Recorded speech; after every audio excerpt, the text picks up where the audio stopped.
వేదికను పురస్కరించుకొని సంక్రాంతి భోగి పండుగని సందర్భాన్ని పురస్కరించుకొని అమరావతి మన రాజధాని, ఆంధ్రప్రదేశ్ రాజధాని, ఇక్కడి నుంచి రాష్ట్ర మన ప్రజలందరికీ సంక్రాంతి శుభాకాంక్షలు. ఈ వేదిక పైన ఉన్న పెద్దలు, మాజీ ముఖ్యమంత్రి, ప్రస్తుత ప్రతిపక్ష నాయకులు శ్రీ నారా చంద్రబాబు నాయుడు గారికి మనస్ఫూర్తిగా నా హృదయపూర్వక నమస్కారాలు. ఈ వేదిక పైన ఉన్న తెలుగుదేశం నాయకులకి, పెద్దలకి, జనసేన నాయకులకి, ప్రతి ఒక్కరికి పేరు పేరున హృదయపూర్వక నమస్కారాలు, సంక్రాంతి శుభాకాంక్షలు. ముఖ్యంగా ఇక్కడికి వచ్చిన అమరావతికి రాజధాని కోసం, 5 కోట్ల ప్రజల రాజధాని కోసం 33,000 ఎకరాలు ఇచ్చిన ఇక్కడికి వచ్చిన రైతు కుటుంబాలకి, రైతులకి, ప్రతి ఒక్కరికి మనస్ఫూర్తిగా మీ అందరికీ నిజమైన సంక్రాంతి శుభాకాంక్షలు. గత 4 సంవత్సరాలుగా ఈ రాష్ట్రానికి పీడ పట్టింది. ఆ పీడ తొలగిపోయే టైం అయింది. ఆ కీడుని, ఆ పీడని ఈ రోజున భోగి మంటల్లో కాల్చేసాం. ఈరోజు నాకు మీ కష్టాలు తెలుసు. ఆ రోజున మన పార్టీ ఆఫీసుకు కూడా మీరు వచ్చి మీ మీద దాడి జరిగి చాలా అనుచితంగా, దారుణంగా మిమ్మల్ని లాఠీలతో కొట్టి రైతాంగాన్ని చాలా చాలా బాధ గురి చేసి నాకు కలిచివేసింది. ఈ రోజున తెలుగుదేశం కానీ జనసేన 2 కలిసి ఉన్నాయంటే మీ అందరి ఆవేదన, ఏడుపు ఆ రోజు నన్ను కలిచేసింది. మీ ఆకాంక్షల కోసం ఇందాక మాట్లాడుతూ ఉండగా తల్లి ఎకరం ఇచ్చానన్నా, నేను ఉన్న ఎకరం కూడా పోగొట్టుకొని ఆడబిడ్డలను పెంచుకుంటా ఉన్నానంటే ఆ ఆడబిడ్డకి, ఆ అక్కకి, ఆ చెల్లికి నేను మాటిస్తున్నాను, అమ్మ మేము ఉన్నాం, మీరు ఇచ్చిన ఈ త్యాగం మేము మర్చిపోము. మీకు ఏ ఉద్దేశంగా కోసం అయితే ఇచ్చారో ఆ ఉద్దేశం సంపూర్ణంగా నెరవేర్చేలాగా మేము కృషి చేస్తాం. బంగారు రాజధాని నిర్మించుకుందాం ఇక్కడ.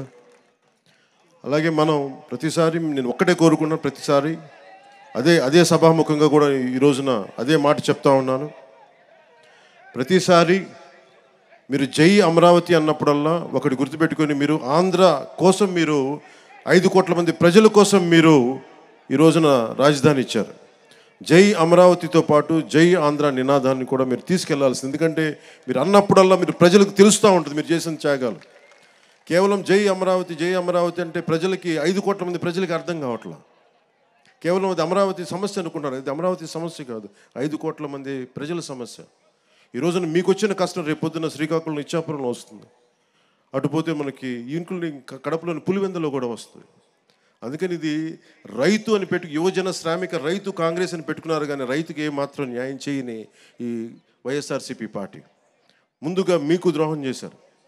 భవన నిర్మాణ కార్మికులకి ద్రోహం చేశారు. ఉద్యోగులకి సరైన డిఎస్సి రిక్రూట్మెంట్ ఇవ్వకుండా మనకి డిఎస్సి రిక్రూట్మెంట్ ఇవ్వలేదు. కానిస్టేబుల్స్కి కనీసం సరైన ఉద్యోగ అవకాశాలు లేవు. ఏ విధంగా చూసినా ఉపాధి అవకాశాలు లేవు. వీటన్నిటినీ కలిచివేసింది. ముఖ్యంగా మీరు గుర్తుపెట్టుకోవాల్సింది, ఆ రోజున మీకు కౌలు రావట్లేదు అంటే ఆ రోజున జనసేన మీకోసం ముందుకొచ్చి మీకు కౌలు పడేలా మీకు మీ తరపున మేము పోరాటం చేశాం. మీకోసం ఆ రోజున కంచెలన్నీ వేస్తే, ఆ రోజున ఆడపడుచులు ఏడ్చి వేదనతోటి ఆ రోజు వస్తే, ముళ్ళ కంచెలు వేస్తే మేము మీకోసం దాటి ముందుకు వచ్చాం. ఈరోజు కూడా అదే, ఏదైతే తెలుగుదేశం జనసేన కలవకూడదు, విడిపోయే పోటీ చేయాలి, విడిపోయి పోటీ చేస్తే ఇంకొకసారి వైఎస్ఆర్సీపీ వస్తే, ఇంకొకసారి కనుక వైఎస్ఆర్సీపీ పార్టీ ఆంధ్రప్రదేశ్కి వస్తే ఇంక మనం మర్చిపోవచ్చు దీని భవిష్యత్తు. చీకటి భవిష్యత్తు ఇది. ఆ చీకటి భవిష్యత్తు ఉండకూడదు, వెలుగు నింపాలి.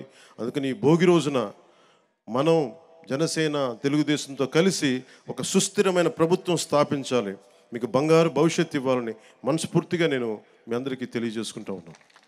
అలాగే జనసేన రైతులకి అండగా నిలబడే పార్టీ. ముఖ్యంగా కౌలు రైతులకి మేము స్వయంగా పార్టీ తరపు నుంచి ఇంతమందికి మేము స్వయాన ₹1,00,000 చొప్పున అందరికీ అందజేశాం. అందుకని మీకు ఎప్పుడు కూడా భూమి కోల్పోయిన రైతుకి, కౌలు రైతులకి, రాష్ట్ర ప్రజలకి, యువతకి, మహిళలకి అందరికీ కూడా పేరు పేరున ప్రతి ఒక్కరికి కూడా నా శుభాకాంక్షలు తెలియజేసుకుంటూ, భవిష్యత్తులో ఈ రోజున మాట్లాడబోయేది చాలా ముందు ఉంది. అందుకని ప్రత్యేకించి మీ అందరికీ శుభాకాంక్షలు తెలియజేసుకుంటూ, అలాగే అమరావతి వేదిక నుంచి కూడా మన తెలంగాణ ప్రజలందరికీ కూడా నేను సంక్రాంతి శుభాకాంక్షలు తెలియజేసుకుంటా ఉన్నాను. తెలుగు ప్రజలు ఎక్కడున్నా, విదేశాల్లో ఉన్నా, కర్ణాటకలో ఉన్నా, తమిళనాడులో ఉన్నా, తెలుగు ప్రజలందరికీ, భారతదేశ ప్రజలందరికీ మన అమరావతి కేంద్రం, మన రాజధాని నుంచి వారందరికీ సంక్రాంతి శుభాకాంక్షలు తెలియజేసుకుంటూ, వచ్చే సంవత్సరం జనసేన తెలుగుదేశం ప్రభుత్వంతో అద్భుతంగా మనందరం ఇక్కడ సంక్రాంతి జరుపుకుందామని తెలియజేసుకుంటాం.